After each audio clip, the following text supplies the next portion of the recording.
At exactly 2:15 a.m., every single night, the house made the same sound. Not randomly, not occasionally, every night. And that was the first thing that scared me. Because nothing that repeats itself that perfectly is an accident. It never started suddenly. There was always a moment of silence first. The kind of silence that feels deliberate, heavy, intentional, like the house was waiting, like it was holding its breath. Then it began. Footsteps, slow, measured, unhurried. Not running, not sneaking, just walking. And that was the second thing that scared me. They didn't sound angry, they didn't sound lost, they sounded familiar. Like someone who had walked those floors so many times, they no longer had to think about where they were going. The steps were muffled, bare feet pressing into old wood, softened by age. But every few steps, a floorboard would groan. Not a sharp creak, a long, low sound, deep enough to tighten my stomach, because that wasn't the sound of weak wood. That was the sound of something carrying weight, real weight. The footsteps always started at the far end of the hallway. I never had to look. I could picture the exact spot with my eyes closed. The narrow space near the old clock, where the floor dipped slightly inward. Step, pause, step. Each pause felt intentional, as if whatever was walking wasn't just moving closer, but listening. And then there was something else, something I didn't notice at first, a faint sound beneath the footsteps, soft, subtle. I thought it was my breathing until I held my breath, and it didn't stop.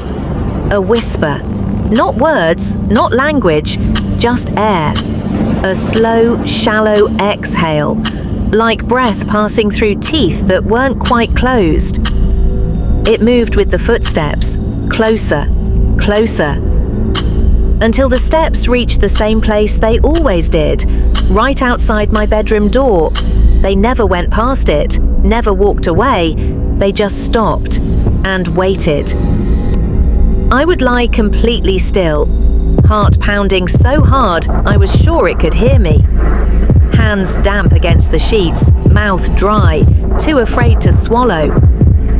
And in that moment, in the space between the final footstep and the silence that followed, I always had the same thought, the one I couldn't escape.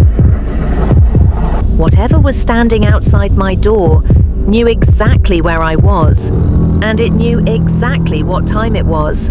When I first moved into the house, nothing felt wrong, and that's what still bothers me. There was no instant dread, no chill down my spine, no voice in my head telling me to leave. If there had been, I might have listened. The house sat quietly on a narrow street where nothing ever seemed to happen. Cars passed slowly, too slowly. Neighbors nodded when they saw me, but never stopped to talk.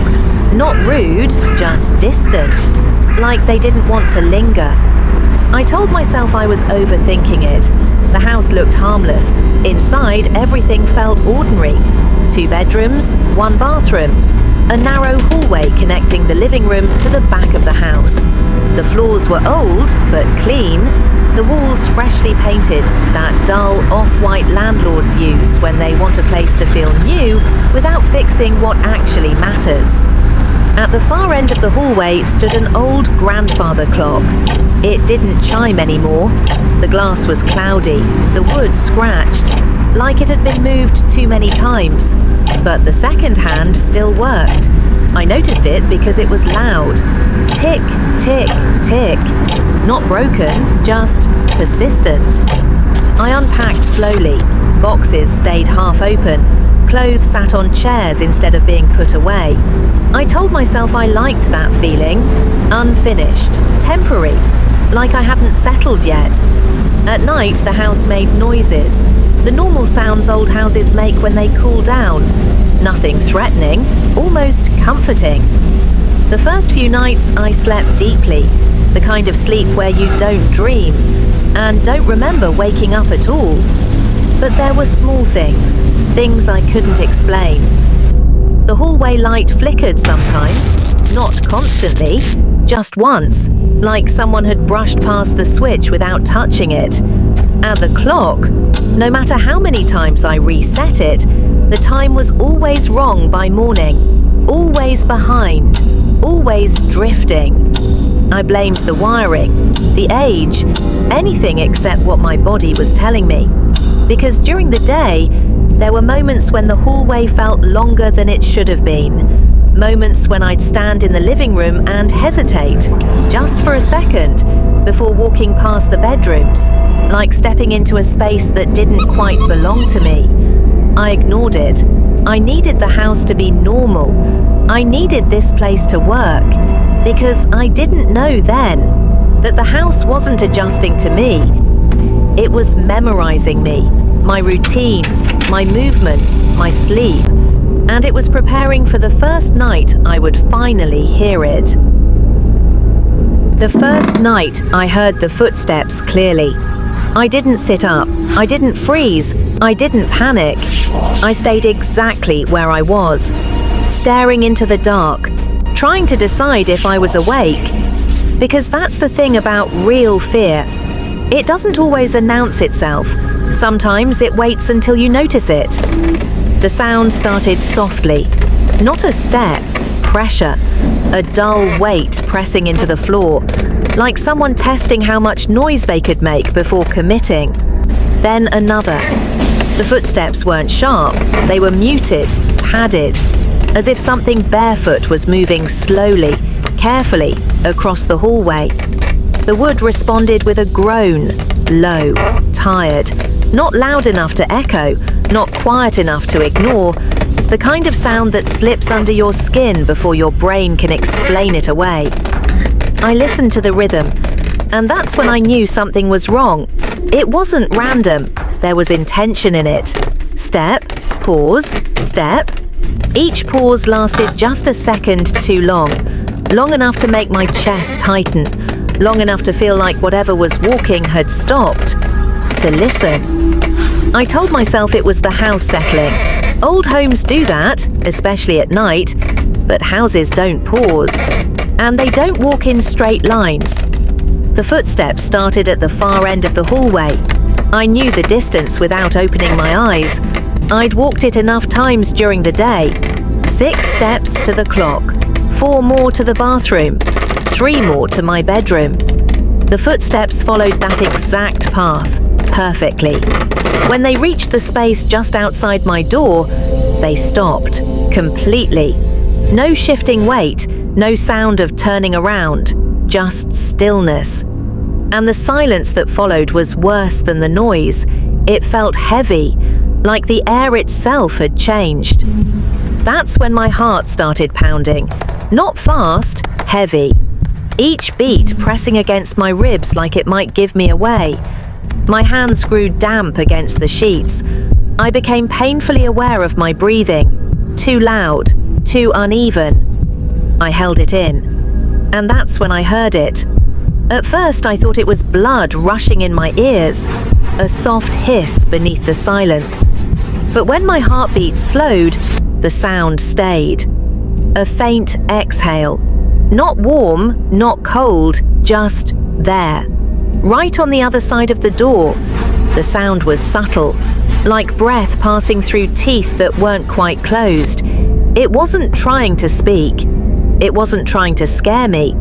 It felt curious, like something learning how close it could get without being noticed. I didn't move. Seconds passed, or minutes. Time stopped meaning anything. Eventually the sound faded, not suddenly. It thinned out, like mist disappearing. The house returned to its usual nighttime quiet. No footsteps walking away, no doors opening, nothing. I lay there until morning, staring at the same spot on the wall, afraid that if I moved even slightly, the sound would come back. When the sun finally rose, the fear felt unreal, like a half-remembered dream. I laughed at myself while making coffee. Old house, old floors, overactive imagination. But when I stepped into the hallway, the floor was cold, colder than the rest of the house, and the grandfather clock at the end of the hall had stopped ticking, the second hand frozen, at exactly 2:15. After that night, I stopped sleeping normally. I started sleeping carefully. I kept my phone on the pillow beside me, screen facing up, brightness all the way down. Every night I told myself I wouldn't check the time. Every night, I did. I never woke suddenly. There was no jolt, no nightmare. I would drift up slowly, like something had lifted me out of sleep. No sound yet, just awareness. The room would be dark in a strange way. Not completely black, more like the darkness was waiting. That's when my eyes would move to the phone. 2:13 a.m. My chest tightened. 2:14 a.m. I stopped breathing. I would lie perfectly still, listening. At exactly 2:15 a.m., it began. Always the same. Not louder, not closer, not different. The first step always landed in the same place, near the living room rug. The second followed a heartbeat later. The pauses never changed. Step, pause, step. I began counting them.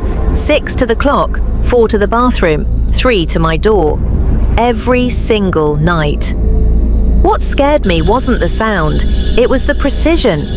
Nothing living moves that consistently, and nothing accidental repeats itself without failure. I tried changing things. The first night I left the hallway light on. At 2:15 the footsteps came anyway. Still muffled, still slow, but the light didn't flicker. It didn't cast shadows. It just stayed on, illuminating an empty hallway. And yet, the footsteps continued, moving through the light as if it wasn't there. The next night, I slept with my bedroom door open. I wanted to see it. 2:15 a.m. arrived. The footsteps stopped early this time, near the bathroom. They didn't come closer, they waited. And after a long moment, they turned around. The sound faded back the way it came. That terrified me, more than if they had reached my bed, because it meant whatever was walking knew the door was open. After that, my days blurred together. Coffee stopped helping. My hands shook when I tried to write. I started listening for footsteps even during the day. Every creak made my heart jump. Every quiet moment felt like a lie. I noticed other things. The hallway felt longer at night, the air colder. The walls seemed to hold sound, like they remembered it. One afternoon, I measured the distance from the living room to my bedroom. The footsteps matched it exactly. No overlap, no hesitation. Perfect alignment. That night, I did something I hadn't done before. I spoke, not loudly, barely more than a breath. Hello? The footsteps stopped instantly. No pause, no final step, just gone. The silence pressed in so hard my ears rang. I waited. Nothing. Then, so softly I almost missed it. The whisper returned, closer than before, not at the door, inside the room, right beside my bed. I couldn't understand it, but I could feel it. The sound wasn't meant for ears. It vibrated in my chest, like something trying to remember how language worked. I didn't speak again. I didn't move. When morning came, my voice was gone. Not hoarse, just missing. It took hours before I could speak above a whisper. That's when I realized something. The footsteps weren't haunting the house. They were learning me, my reactions, my schedule, my fear. And they were adjusting, slowly, patiently, waiting.